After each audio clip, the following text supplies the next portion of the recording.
In 1976, there was a Rav, one of the most prominent Rabbonim in England. His name was Dayan Michael Fisher. He was the Rav Roshi of the Federations of Synagogues of England. At that time, he had a certain issue, and he was corresponding with the Rebbe, and the Rebbe helped him out in a certain way. And as a matter of fact, the middle man between the two was one of the most precious chassidim in London. His name was Reb Nosson Vogel, known as Bobby Vogel, and he was the in-between between Dayan Fisher and the Rebbe. And at one point, Dayan Fisher decided that he wants to come and thank the Rebbe. So Bobby Vogel suggested that he should come to the Rebbe for a Yom Tov. And he came for Shavuos, Tafshin Lamed Vav 1976. I was a bacher then learning in yeshiva. I was a young bacher, but I remember that very, very clearly when he came. And it was a very, very interesting Yom Tov. He was an unbelievable Goen. He knew a lot. Shas, Bavli, Yerushalmi, Poskim. And that year Shavuos was on a Friday Shabbos. So the Rebbe verbringed at the end of the Yom Tov of Shavuos on Motzei Shabbos, a long verbringen. And then the following Shabbos, there was also verbringen. In between Shavuos and the following Shabbos, Dayan Fisher went into Yechidus to the Rebbe, into a private audience with the Rebbe. And they discussed the verbringen. And he asked the Rebbe a question on something that the Rebbe discussed. And the Rebbe told him, next Shabbos, Emir Hashem, I will discuss it much more at length. That's what the Rebbe used to do then. He used to discuss something on the Yom Tov Dike Verbringen, and then the Shabbos later, the Rebbe would expound on it even more. But one of the things that I remember is that Shabbos by the Verbringen, that was one of the longest Verbringens of that year, by the way. And the Rebbe spoke on the subject that Dayan Fisher asked, and this is the Sikha that we're going to be doing today. And I remembered he was sitting behind the Rebbe, and the Rebbe spoke for over an hour and a half on this subject. And he was sitting behind the Rebbe and devouring every word. And you could see on his face, he was astonished by what he was listening, because the Rebbe was bringing from all over the place, Bavli, Yerushalmi, and Poskim, and Mefarshim. And finally, at the end of the Sikha, we were all, wow, this was some Sikha. And the Rebbe turns around to him and he says, Nu, did I pay you back my debt? Because a few days before he went into Yechidus to the Rebbe and he asked the questions. And I don't remember exactly what he answered, but it seemed like something that, with percentage, he was astonished by the Rebbe's Sikha. The minhag in Lubavitch is that after every Yom Tov, Sukkot, Pesach, Shavuos, there's a Kinus Torah, where Rabbonim get together at Rosh Yeshivas, and they say different Pilpulim and Sichas, subjects and Torah. And the Rebbe, by the Verbringen of Yom Tov, he says a subject in Nigla, subject in Halacha, which is as a shtatfus, as a partner, being a partner in this Kinus Torah, in this gathering that happens after Yom Tov. That year, Dayan Fisher was one of the speakers at the Kinus Torah. And I remember he started off that, who am I to be able to speak in this shul where the Rebbe speaks? He says, Kotointi, I am nothing compared to the Rebbe. But since the Rebbe asked that I should speak something, so I will say something based on what the Rebbe discussed by the Verbringen. The Rebbe discussed the whole subject then. It was Shavuos, how the Yidden went through the process of Geirus, they became converts. So he spoke about the Tahalich, the process of Geirus, of becoming a convert, how that works. And he brought from the Rambam, etc. He spoke for over an hour. And at the end, he said, my dear friends, it was all in Yiddish, obviously. In my blood, there isn't even a drop of Chassidish blood. He said that with full force. But he said, what I saw here this Yom Tov, it's a mitzvah to give a ticket to every single Rav in England, that he should come and see where Torah is, where you have such a magnitude of Torah that he has never seen in his life. And he was just astonished. It was a very interesting Yom Tov then with him here. Anyway, so that is basically the Sikha that we're going to do today, that the Rebbe discussed then. And it's printed in Likutei Sichos in volume 18, pages 363 through pages 370. And we're going to see an unbelievable chidush of the Rebbe in 3 different areas. One is the general concept of Tevilas Kelim, of the vessels that we have to immerse in order to be able to use them as if something was bought from a goy. The second thing is we're going to see a whole subject regarding the selling of the chametz on Pesach. And the third subject is, why do we eat milchiks on Shavuos? And all 3, we're going to find a common denominator and an unbelievable chidush that the Rebbe is going to bring out to us. And this is all based on one word in Rashi on Chumash. And with this, we're going to take off very, very big questions that a lot of the poskim have. So let's go directly to our subject here. In the Chumash, in Parshas Matos, Perek Lamed Aleph, Pasuk Chof Aleph, go to your source number 1. The Torah describes in Parshas Matos how the Rebbe told Moshe Rabbeinu that he wants him to make a war with Midian, because Midian are the ones who made the Yidden sin, and the famous story with Pinchas and Zimri, etc. And therefore he should take Nikmas Hashem, they should take a revenge for the Eibishter, a revenge for the Yidden for what Midian did. When they finished the war and they came back from the war with all the booty and the goods, the Eibishter said as follows. Look at source number 1, Parsha Matos, Perek Lamed Aleph, Pasuk Chof Aleph. It says as follows: Vayomer Eliezer HaKohen el Anshe Hatzava Haboim LaMilchama. Eliezer HaKohen told the people from the war, the soldiers who were coming back from the war, this was the war with Midian, Zois Chukas HaTorah Asher Tziva Hashem es Moshe. This is the law of the Torah that the Rebbe commanded Moshe Rabbeinu. We're going to have over here the halachas of Hagolas Kelim, the halachas of kashering Kelim, purging Kelim, when they have some non-kosher which is absorbed in them. Pasuk Chav Beis, Ach es hazohav v'sakosev, vessels made out of gold and silver, es hanchoshes of copper, es habarzel of iron, es habdil of tin, ves haiferes of lead. Pasuk Chav Gimel, kol dover asher yove bo'esh, anything which is used in fire, taviru bo'esh v'tohir. Then you could put it into fire and it'll become tahir. In other words, let's say, for example, you have a pot. The pot was on the fire and it cooked something which is non-kosher. How do we kosherize that? Also through fire. However, says the Rebbe, not only do you have to kasher it with hagolah, ach b'mei nida yischato. Also in Mei Nida, in water of Nida, which as Rashi explains means a mikveh, you also have to purify them, you have to cleanse them in water of a mikveh. So here comes the second halacha of Tvilas Kelim. So the Rebbe here said that there are 2 things you have to do to these Kelim from the Goyim.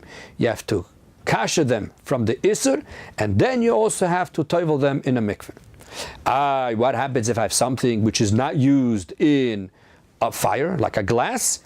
Says the pasuk continues, V'chol asher lo yove bo'esh tavir b'mayim. Something which is not used in fire, all you have to do is put it in the mikveh and tovel it, and then everything will be fine. So we have 2 halachas here. The Rebbe says the halachas of hagolas kelim, kashering kelim, and the Rebbe says the halacha of tvilas kelim. Comes the Ramban and asks a shaila, what is going on here? The Ramban says this is not the first war that Yidden went to war with Goyim. Previous parashas before, we have a whole story how they went to war with Sichon and Oig. And over there also they got a lot of utensils and vessels and things. And over there, the Rebbe did not give them the halachas of Hagolah. So the question is, why did the Rebbe wait till here, till the story of Midian, to tell them the halachas of Hagolah, of Kasher and Kelim, and he didn't do it right away by Sichon and Oig also? Let's look in the Ramban inside. Look at source number 2. Says the Ramban, V'hizir oisam ato behagolas klei Midian meisure hagoyim. Now the Rebbe warns them about the halachas of hagolah from the isur, from the prohibitions of the goyim, the things which are not kosher. V'loi amar lohem ze mitchila biklei sichon ve'oig shelokhu gam shlolam. And why didn't the Rebbe say it by the war of Sichon and Oig? Because over there they also had a big loot, a booty that they got. not. Like it says in the pasuk, there's a pasuk also later in Dvarim, Perik Beis pasuk Lamed Hey, Rak haBehema Bazaznu Lanu. That we took only the behemoths, the animals that we robbed for, that we looted for ourselves, and the spoil and the booty that we received. So we see here clearly that already by Sichon ve'oig, they already had things, and the Rebbe did not tell them the halachas of Hagolah. Why did he wait till here? Answers the Ramban, ve'hatam, what's the reason that the Rebbe says it only here? Ki sichon ve'oig malchehoi moirihem. Sichon and oig are from a moiri. Ve'artzam, and their land, minachal as Yisraeli, belongs to it's from the inheritance of the Yidden. Vehu tarlohem kol shlalom afilu ha'isurim. So the Yidden were allowed to have everything of theirs, even the isur, even the things which are non-kosher, as we'll see in a minute in the next source.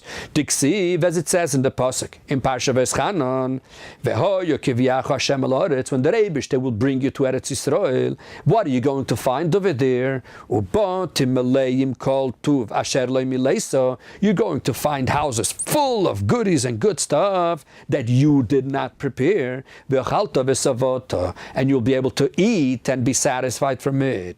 Says the Gemara, what does that mean that you're going to find food and you'll be able to eat it? Says the Gemara in Chulin, even pieces from pork, from chazir, also was mutter to them, as we're going to see in a minute in the next source. Says the Ramban, so we see that Sichon and Oig, the Yidden, the stuff was kosher, even though it was non-kosher. It was considered kosher because it belonged to the Yidden. Aval, and we're still going to see in a minute. Aval Midian, however, by this war of Midian, it wasn't theirs. And the Yidden took the land only only to take revenge. That's why they killed them and they took the booty. That's why the Rebbe says that their stuff is aser. So basically the Ramban makes a distinction between Sichon and Oig and Midian. Sichon and Oig, it was all mutter, even the stuff that was aser, as we're going to see in a minute. So therefore the Rebbe did not have to tell them the halachas of Hagolah. Mashenken, however, by Midian, the Rebbe did have to say because it was all asur. What does it mean that it was mutter? What does that mean? Let's look in the source. See, the Ramban is talking to somebody who already learned the Gemara. So let's go back to the source and see what halacha did the Sichon and Oig have. So let's go to source number 3, the Gemara in Chulin, Daf Yud Zayin Amud Aleph, and after this Gemara, the story will be very clear.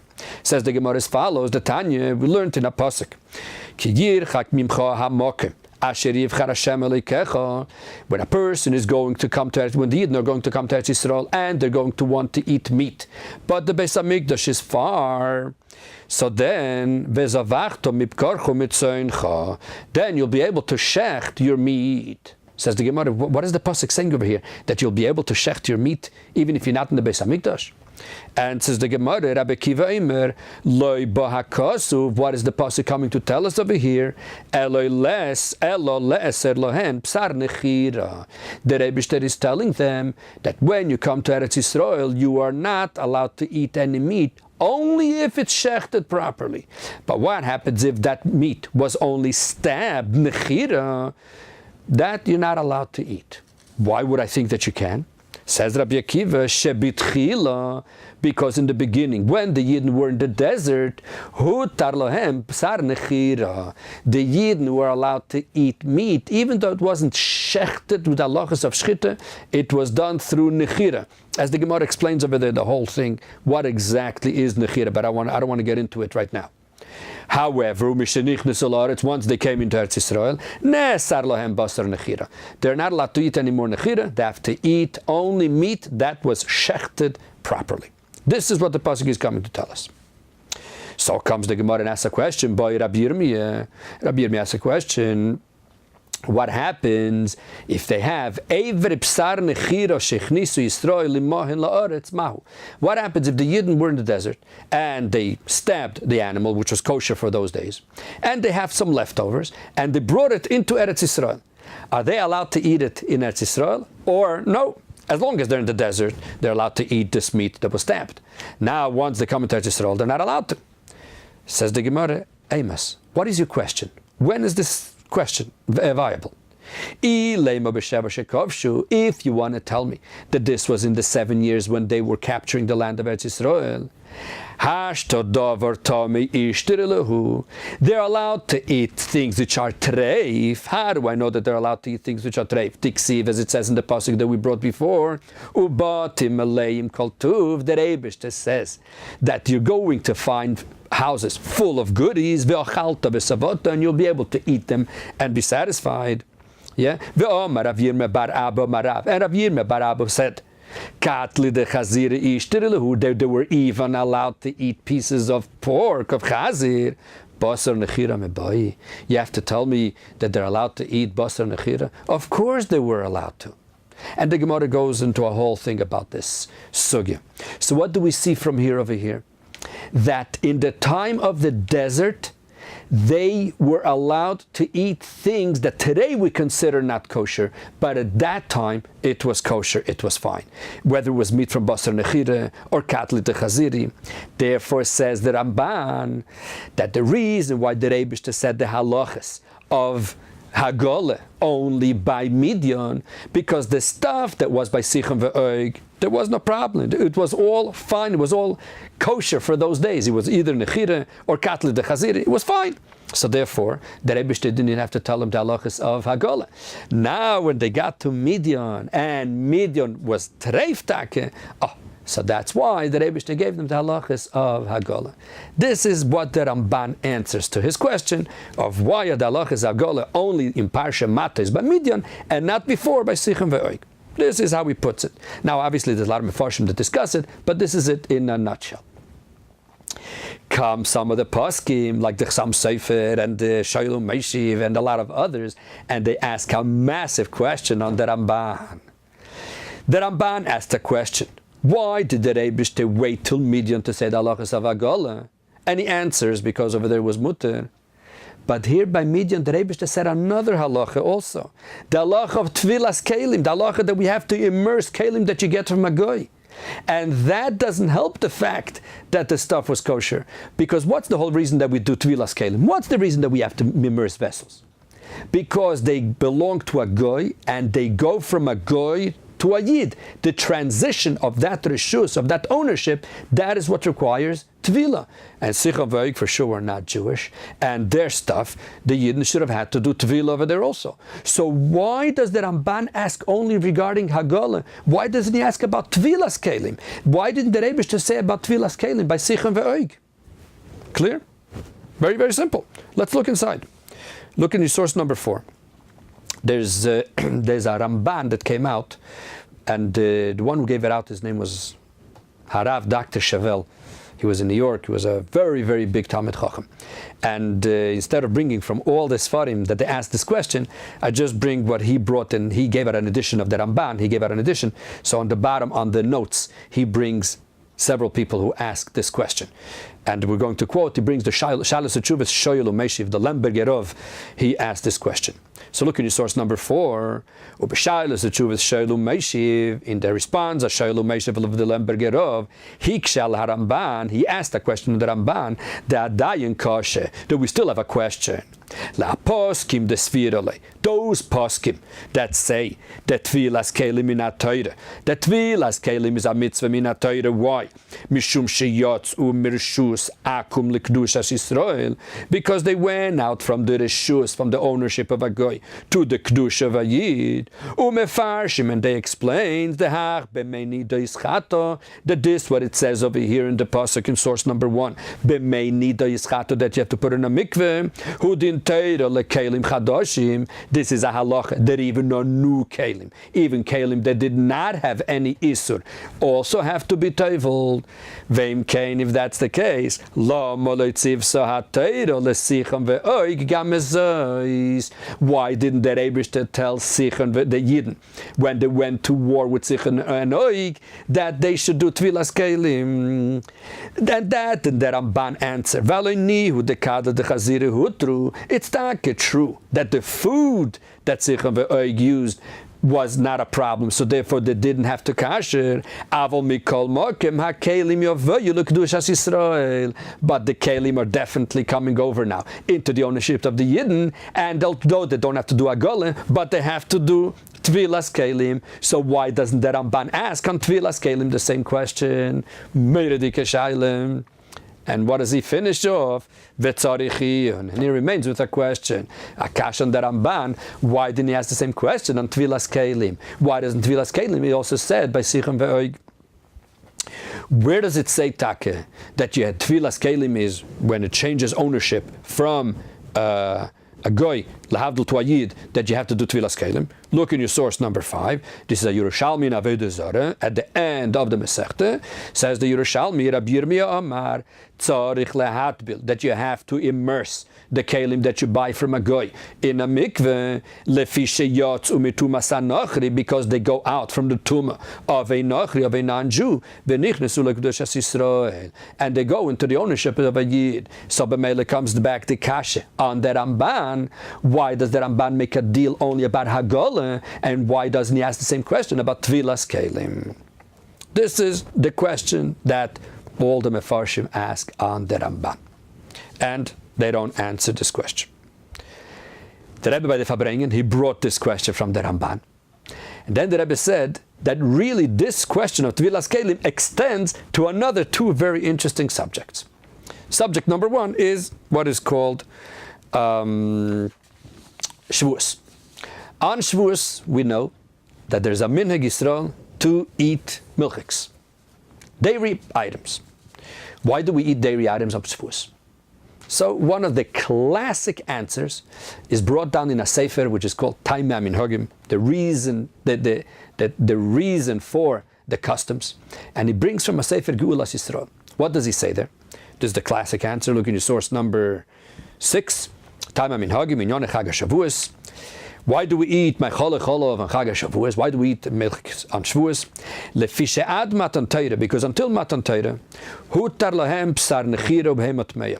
They were allowed to eat behemoths that were not shechted properly, were only shechted through nechira, as we mentioned before, a form of stabbing, and even non-kosher animals. After Matan Torah, they were told that they have to shecht the animals.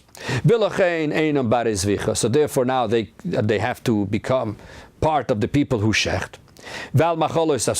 And they were told also about all the non-kosher foods. All their vessels became, all the utensils became asur. And they couldn't kasher the kelim right after they received the Torah. Farvaz, why? Because according to all opinions, Torah was given on Shabbos. And they didn't have what to eat. Therefore, that they eat milchiks, only dairy things. And therefore, therefore we eat milchiks on Shavuos, zeicher leMatan Torah. This is in remembrance to what happened on Matan Torah. No. So now comes the question, hey, wait a minute. You're telling me that the reason why they ate milchiks is because they couldn't eat fleishiks and they couldn't use their kelim. Wait a minute. In what kelim, in what vessels did they eat their milchiks? They had all types of stuff that they cooked, of milchik stuff. How were they able to eat it in their kelim if they didn't kasher their kelim? Even milchiks they couldn't eat. Unless you want to say that they only ate cheese, then you can't say that, because otherwise the minhag would be that we eat only cheese on Shavuos. Shavuos we eat all kinds of baked, cooked stuff with cheese. So the question is, how do they do it without kashering the kelim? So this is really not really a question, because as we're going to see, the Yidden's kelim were kosher even before Matan Torah. How were all the kelim kosher before Matan Torah? The Yidden kept separate milchiks and fleishiks. Do you think they kept separate milchiks and fleishiks before Matan Torah? Believe it or not, they did. You want to see? Here. Look inside. Go to source number 7. What does it say in source number 7? Parsha told us, Perik Chavav, Pasuk Daled and Hey. The Rebbe tells Yitzchak Avinu,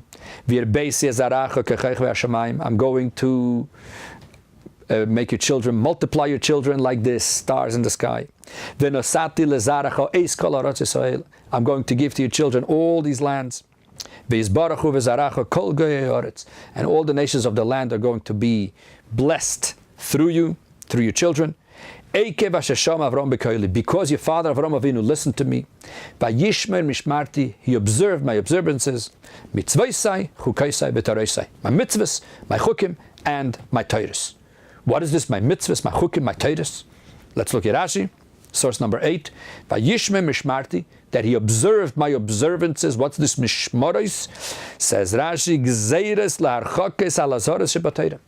Not only did Avram Avinu do mitzvahs, he also did the gzeiras of the Chachamim. The Chachamim always added like different gzeiras on certain things.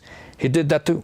For example, the Rebbe says you're not allowed to marry a certain person, and the Chachamim added that also this person's sister you're not allowed to marry, for example. Right? So Avram Avinu kept even that. Ushvus l'Shabbos, all the gzeiras of Shabbos. Shabbos, we know there are 39 malachas, and then there's some additions to it. And then we have gzeiras. We have things that are the Chachamim added. So Avram Avinu, even those gzeiras of the Chachamim, also those he did. Mitzvahsai, dvarim she'ilu le'nichtevu, those things that even if they wouldn't have been written in the Torah, chas v'shalom, re'uyim heim litztavis, they would still make sense that people shouldn't do it. Kigun gezel, shvichas damim, like stealing, killing, etc.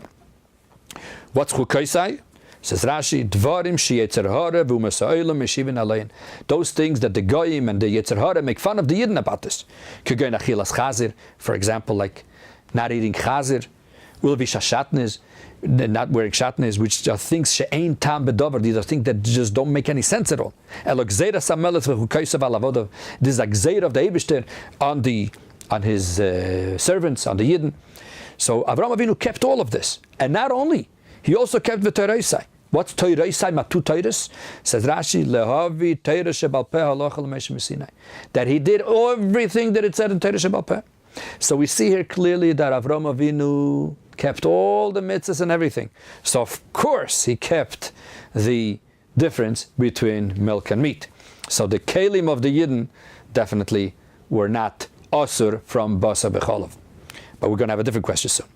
And then later, if you look at source number 9, we see even more. That when Yitzchak Avinu got old, what happened? Let's look at Toldos Perik Chav Zayin Pasuk Gimel. Vayiki Zakin Yitzchak, when Yitzchak became old, Vayikras Esav b'nei Agadol, the famous story that he called Esav, that he wanted to bless him, and that Yaakov came and schlepped away the brachas. Famous story.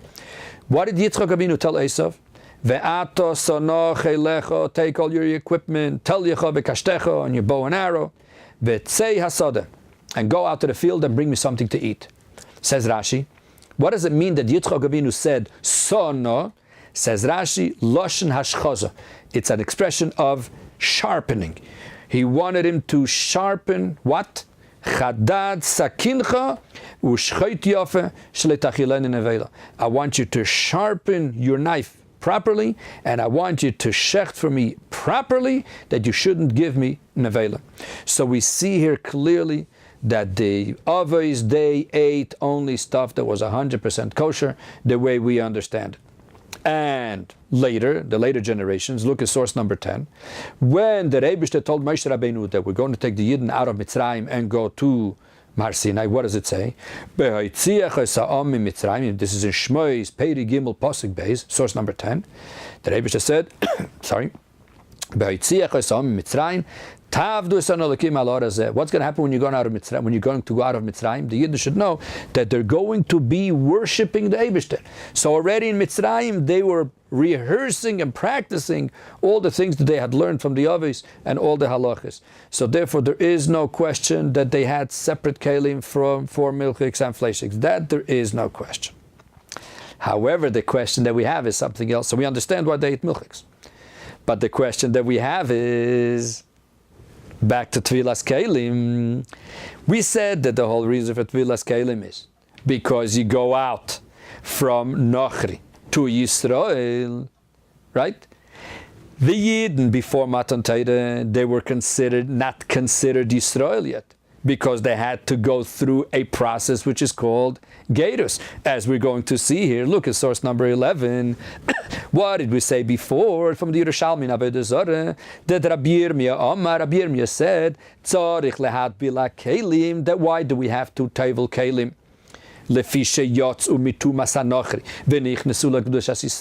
Because they went out from the property of a goy, and now they went into the Kedushas Yisrael. This is exactly what happened at Matan Torah. The Yidden went through a gerus, they went through a conversion, because they went from the status of Nochri to the status of Yisrael. How do we see that? Look at source number 12. The Gemara says in Krisus, Daf Tasamed Aleph, Rabbi Omer Kochem Kageir.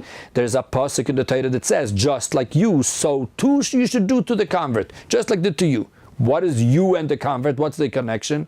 What's the comparison? Says the Gemara, Ma Aveseichem, just like your parents, in order to go into Kedushas Yisrael, Lo nichnesu labris, elo bemila utvila v'artzoas dam, that the only way they were able to go into the covenant with the Eibishter was through three things: Mila, Bris Mila, Tvila. They had to immerse in a mikveh. Behartzoas dam, and they had to spritz the blood of the karbanis. Afheim, so to any convert, lo yichnesu bebris. There's only one way how he could become Jewish.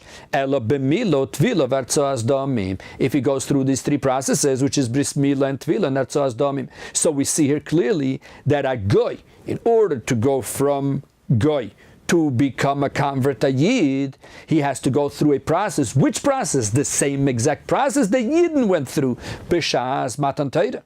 So therefore we see that the Yidden went over this transition. So if the Yidden had Kalim before Matan Torah, although they didn't have to kasher them, but they went through this transition and they had to do Tvilas Kalim. So why didn't they have to tevel the Kalim before they were able to use them for their milchiks? So we go back to the original question. And now let's see how the Rambam says. The Rambam makes it so clear that the Yidden then went through a proper conversion.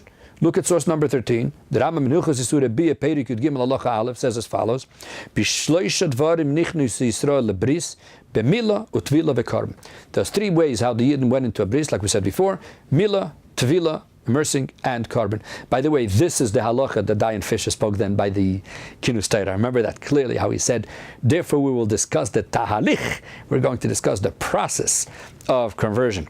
Halacha Beis, says the Rambam, Mila, where do we see that the Yidden did bris Mila? Mila hoisa b'Mitzrayim, that they did in Egypt. Shenemar v'chol ore lo yechal be. It says about the Korban Pesach that someone who doesn't have a bris cannot eat the Korban Pesach. So all the Yidden had to do bris Mila. Halacha Gimel, says the Rambam, utvila. Where did the Yidden do tvila? Where did they go and immerse in water? Hoisa b'midbar kaida matan Torah. This was in the midbar before the Rebbe gave the Torah. Shenemar, as it says in the pasuk, v'kidashtem hayom machar v'chipsu sibloisam. That the Rebbe said that they should prepare themselves for, they should sanctify themselves for matan Torah, which goes on the concept of mikveh. The carbon, where does it say that they did the carbon? Shenemar vayishlach esnare b'nei Yisrael vayalu oilos. So we see that there were all the three things.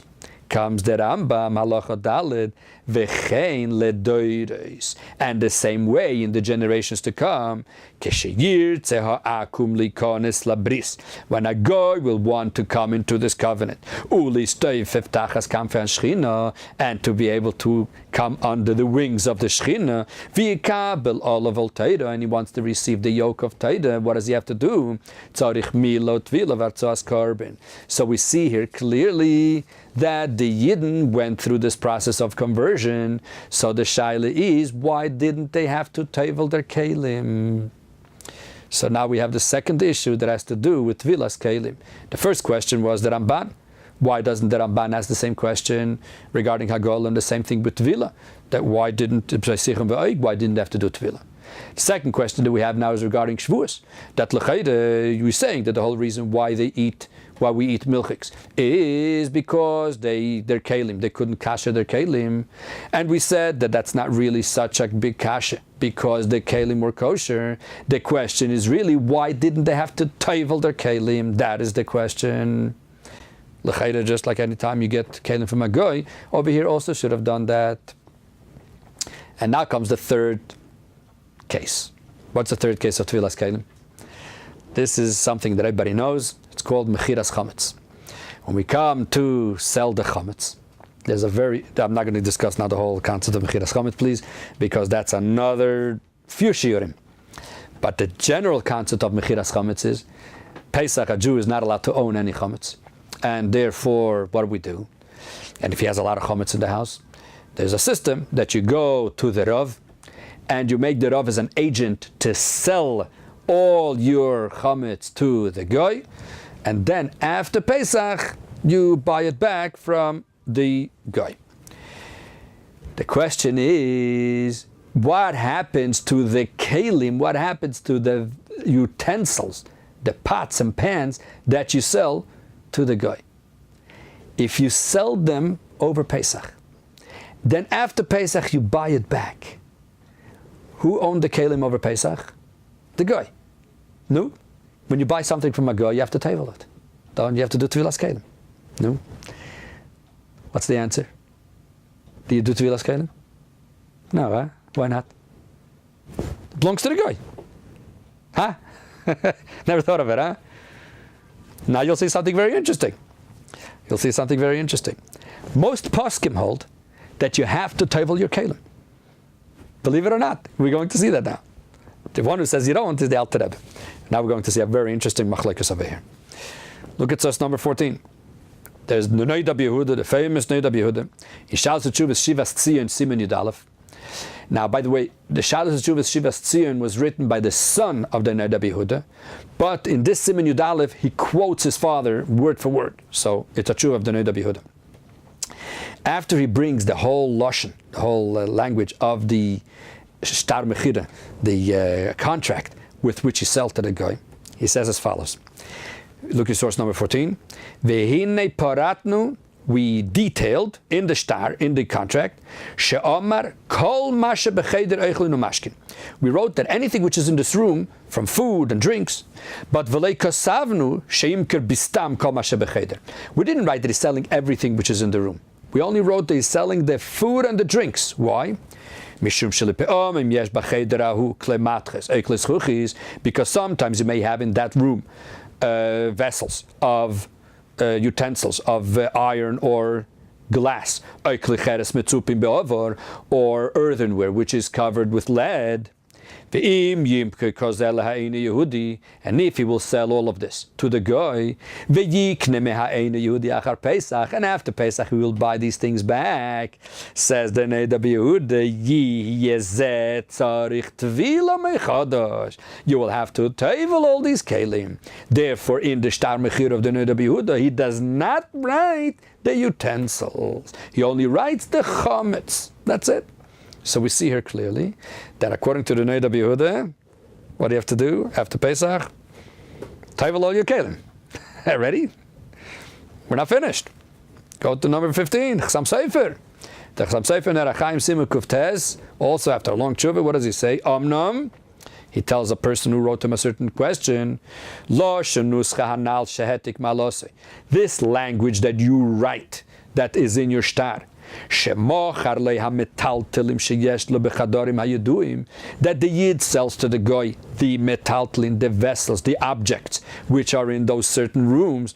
I cannot understand how you could do something like that. We're not even discussing the chametz, you're only discussing the vessels. The person or the Jew also sells the kelim which contain the chametz. This doesn't make sense, he says the Chasam Sofer. Deim kain, because if you're selling also the kelim, kol klematches tzrichen tvil Pesach, all these things, anything which is made out of steel, which is made out of iron, you'll have to tevel it after Pesach. When you buy it back from the guy, you're going to have to tevel all these kelim, says the Chasam Sofer clearly. And therefore, in the hour shtar mechiras chametz, the one that we have, shaloshna mefursim b'yedei talmideinu kosavnu al pimiri v'Rabbi Hagon Reb Nosson Adler Zatzal. The one that we have, who is the one that actually wrote the first one, was Reb Nosson Adler, the teacher of the Chasam Sofer, the famous Reb Nosson Adler.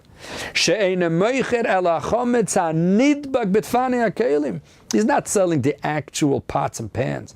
He's selling the chametz which is attached to them. Avaloya kelim atzmam, not the actual kelim, because otherwise you have to table them after Pesach. So we see here clearly, Rabbi Yehuda, Chassam Sofer, and plenty others say that if you sell the actual kelim to the goy over Pesach, what do you have to do? Table them after Pesach. Ready for this one, huh? Comes the Alter Rebbe, and the Alter Rebbe does not agree with them.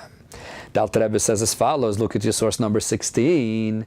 The Shtar Mechiras Chametz of the Alter Rebbe, which is printed in the back of the Alter Rebbe Shulchan Aruch Hilchos Pesach, says the Alter Rebbe, V'chein kelim mechumotzim sheyesh aleim chametz be'en.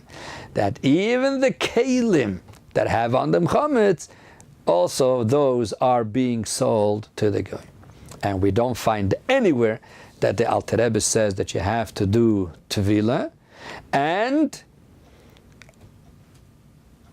we know the history in the family. Never heard that anybody ever did any tevilah. So we have to understand, according to the Alter Rebbe, why take don't we do tevilah of the kelim? The goy owns these things over Pesach. So then, when you buy it back, you should have to do tevilah. And the Alter Rebbe doesn't say that. And I remember them by the Fabrengen. It's not in the Sikha. But in the Sikha, the Rebbe brings, by the way, his grandfather, Rebbe from David Lavut. He wrote the Sefer Kavnoki, Beis Aaron. He wrote a lot of unbelievable Sforim. And he wrote on the Alter Rebbe Shulchan Aruch a lot. So over here, he also says that he tries to learn Pshat in the Alter Rebbe. But bottom line, he says that even according to the Alter Rebbe, you would have to toivel these kelim after Pesach. And the Rebbe said them by the Fabrengen, Istake mein Zayde, Istake my grandfather, the Lavut. He was the Rebbe's mother's grandfather. He says, aber ich verstehe nicht, was sagt. I don't understand it, it just doesn't make sense. And the Rebbe slugs up what the Rebbe Lavut said. And then the Rebbe said, and stellt sich vor, imagine if we're going to start telling all the balabastas that after Pesach they have to tevel or the kelim. Oh, they're not going to be happy campers. But the question is take. We have to understand why take don't you have to tevel the kelim after Pesach when you buy it back from the goy. So we have three things that we need to understand in Tvilas Kelim. One is the Ramban, as we said before. The second one is why on Shavuos did the Yidden have to table their kelim, and why after Pesach don't we table our kelim? L'cheira they go through from a goy to a Yid. These are the three basic points, and now we're going to see how the Rebbe, with one word in Rashi and Chumash, the Rebbe takes off all these questions in one shot, and he has an unbelievable chiddush in the whole subject of Tevilas Kelim. So let's check it. Now, by the way, the Shaloah Kodesh, Shnei Luchos Abris, he writes in the Sefer Masechta Shavuos, he writes that in the Rashi we could take out inyonim mufloim, unbelievable things in halacha. Although Rashi is a Pashtan, Rashi only explains the Pashat, the Pshat, and the Pasuk, but many times we could take out of Rashi Yesodis, basic things, foundations in halacha. So let's see something in Parsha Matos what we see over here. Go to source number 17, which is the same as source number 1, but let's go through these two psukim with Rashi, and we're going to see something unbelievable. So the pasuk is like this. In Parsha Matos, in Perek Lamed Aleph, pasuk Chof Aleph, Vayomer Elazar HaKohen el Anshe HaTzova. Elazar HaKohen told the people of the war, the soldiers, Haboim LaMilchama. What did he tell them? As we said before, pasuk Chof Gimel, Kol Dovar Asher Yove Bo'esh, Taviru Bo'esh V'Toyer. Anything that goes through fire, you should kasher it through fire. But you also have to put it in a mikveh. Anything which is not used with fire, all you have to do is just put it in the mikveh. Comes Rashi, look at source number 18. Says Rashi, lefipshuta, in the very simple pshat. What does it mean that you have to put it in the mikveh to clean it? Says Rashi, this cleansing, this disinfection, this is in order to purify it from tumas mes, from the tumah. Omar lohen, this is what Moshe Rabbeinu told him. The kelim need purging, need kashering,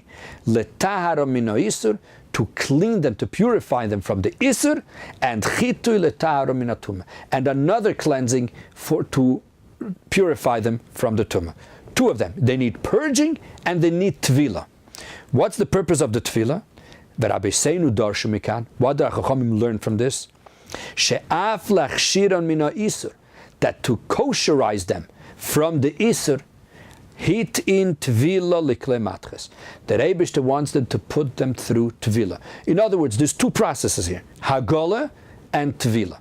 What's the purpose of hagola? Letaharom mina isur, to purify them from the isur.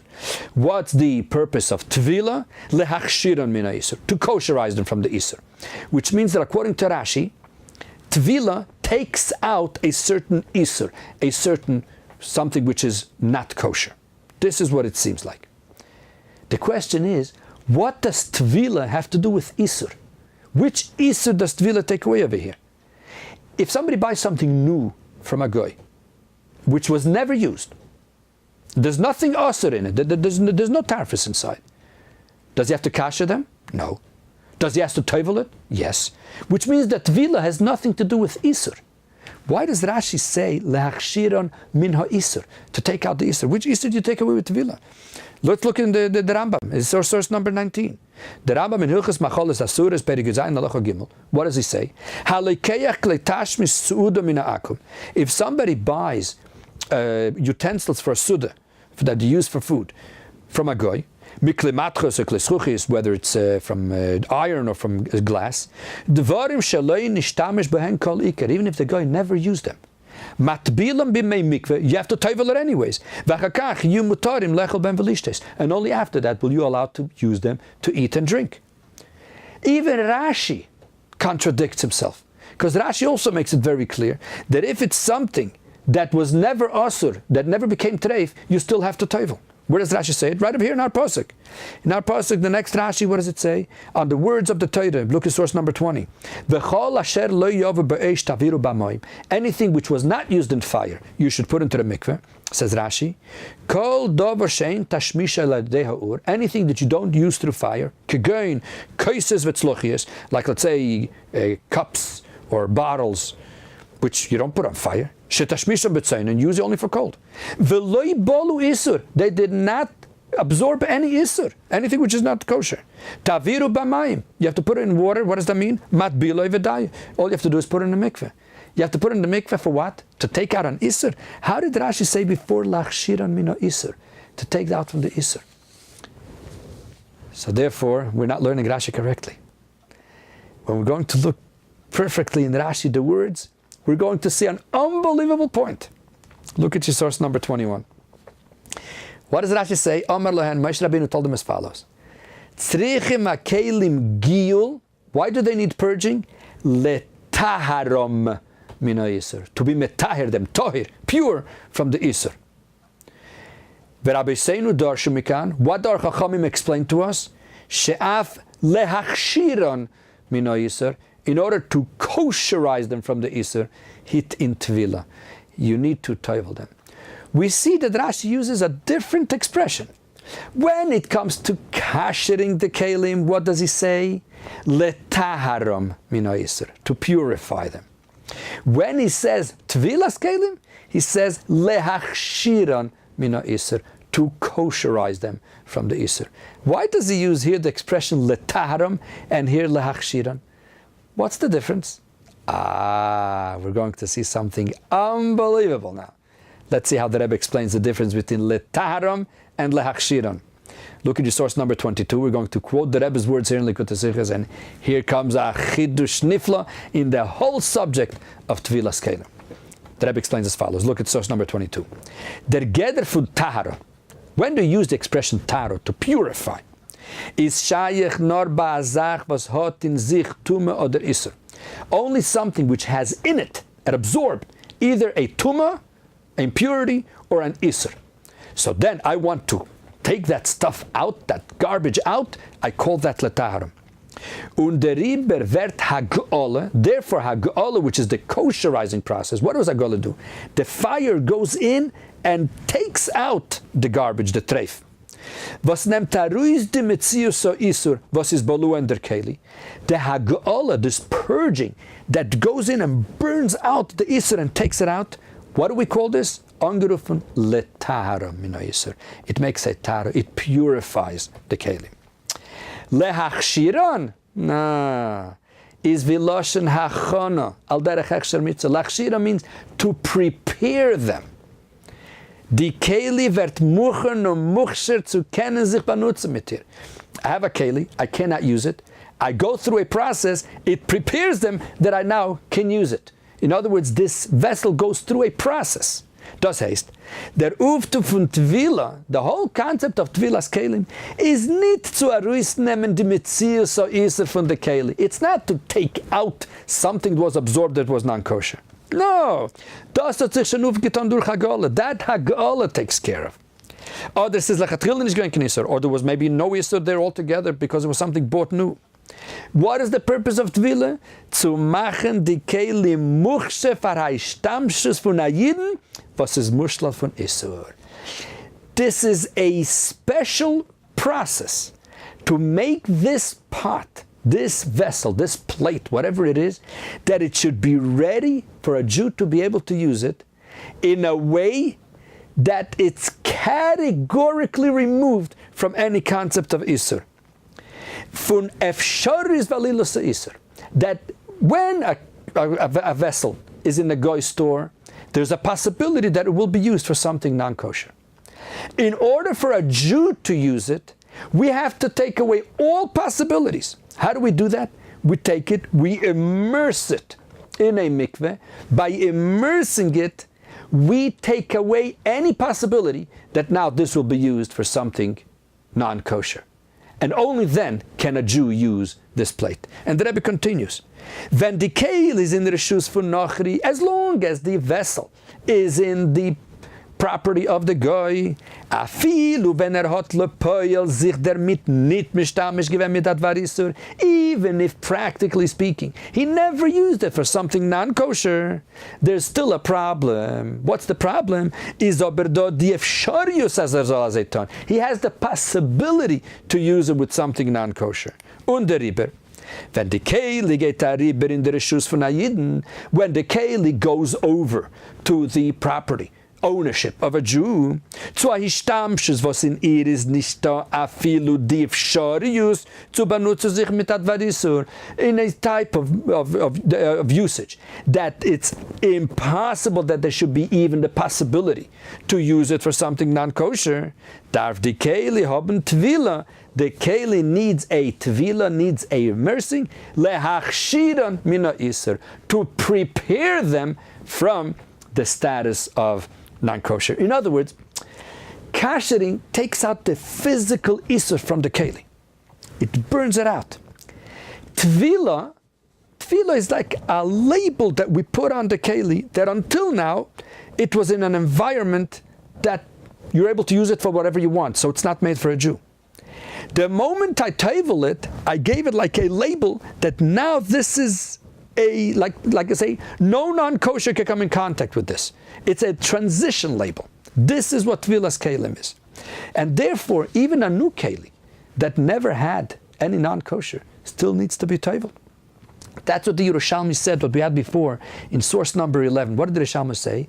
That you have to tavel the Kelim. Why?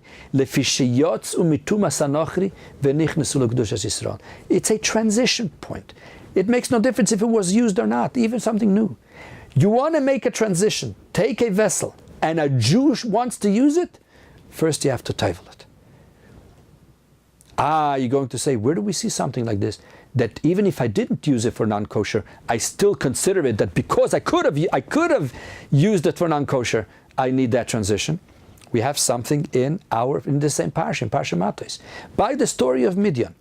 The Rebbe told them not only about the vessels, the Rebbe also told them about the ladies of Midian. What did the Rebbe say?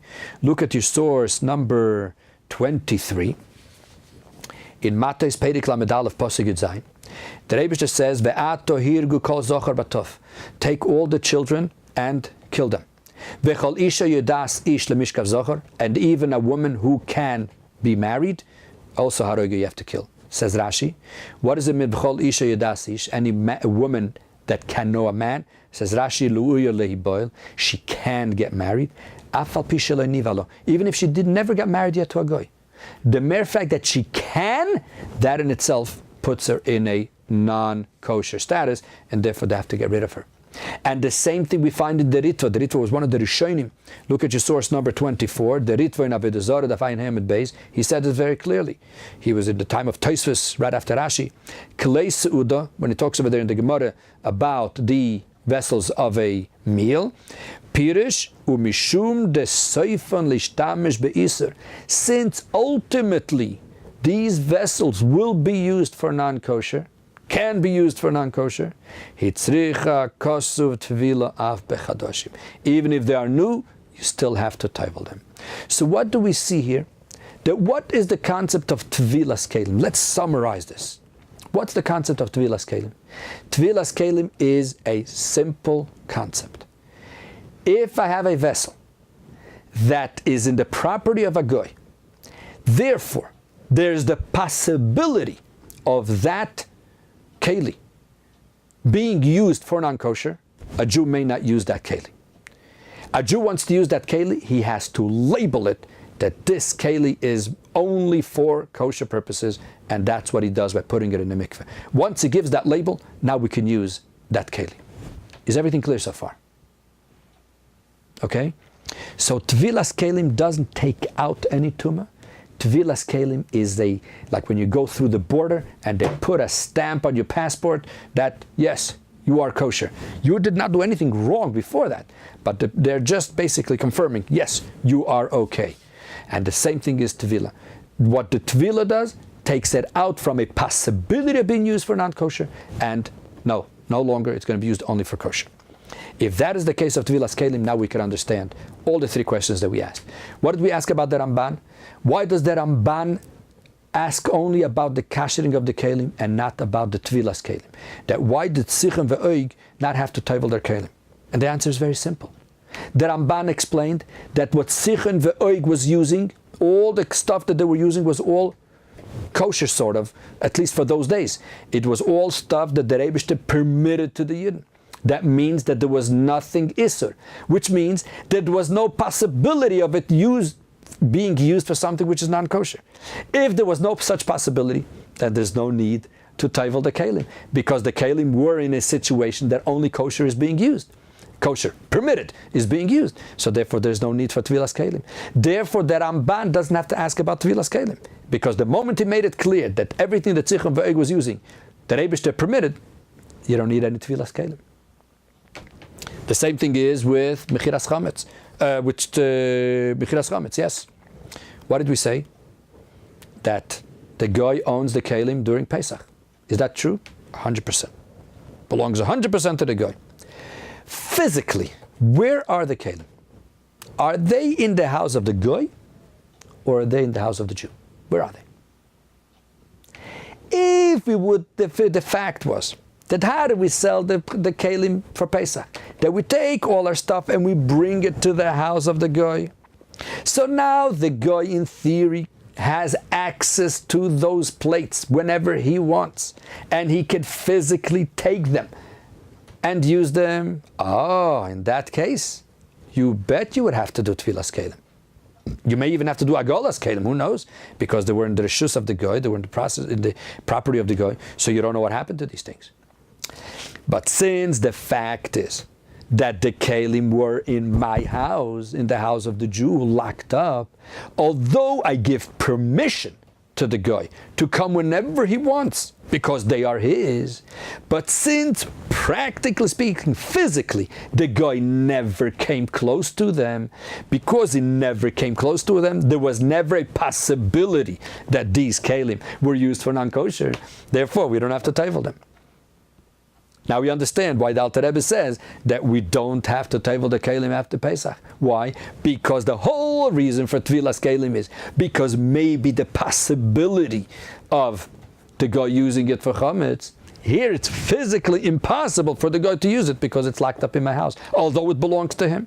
Because just belonging is not enough of a reason to make it that you have to taivel it. It has to be that physically the guy should be able to use these Kelim. And by Mechiras Chametz, he can't, because they're locked up in the Jew's house. Therefore, we don't have to taivel the Kelim after Pesach. And the same thing when it comes to the third question that we asked. We asked, when you get to Shavuos, why didn't the Yidden have to tevel their kelim? And the answer is again the same thing. Although the Yidden went through the transition from non-Jewish sort of to Jewish through the Gerus, but the kelim were 100% kosher. Because we said before that the Yidden were careful with the separation of milchiks and fleishiks. The Yidden were careful with all the halachos of kashrus. So therefore there was never a possibility of these kelim to be used for something which is non-kosher. Everything was perfectly fine. So therefore they didn't have to do tvilas kelim. So if that's the case, now everything makes sense. All based on that one word of Rashi, leachshiran, to prepare them. Because what Rashi is trying to say is that the whole concept of Tevilas Kelim is transition from the possibility of being used to non-kosher to the non-possibility. But if before everything that was used is kosher, then there is no issue.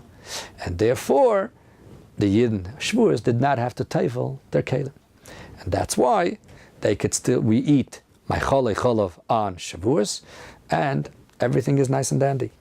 So now we can see something very, very interesting over here on two of the Chiddush here, of how the Rebbe takes a Rashi and Chumash, finds one word, and through this one word he answers the biggest questions that many poskim have. And another very interesting thing is that we see over here that how Torah, what it says, the Rambam brings it all over the place, that ha Torah zeis le'tiyeh muchlefes. Torah doesn't change. Even the menu that the Yidden eat is holy. We eat today 3,500 years after Matan Torah. Our menu of that same day of Shavuos is the exact same menu that they ate then, milchiks. Why? Because this is our tradition. It is holy. Ha-Torah zeis le'tiyeh muchlefes. And this is basically what the Rebbe explains here in Likutei Sichos Chelik Yudches. And let us hope that very, very soon we are going to be zeicha to the Beis Hamikdash Ashlishi, where then all the answers will be answered by Eliyahu Navi, as it says, Tish bi Yetaretz, Kushis ve'abayis.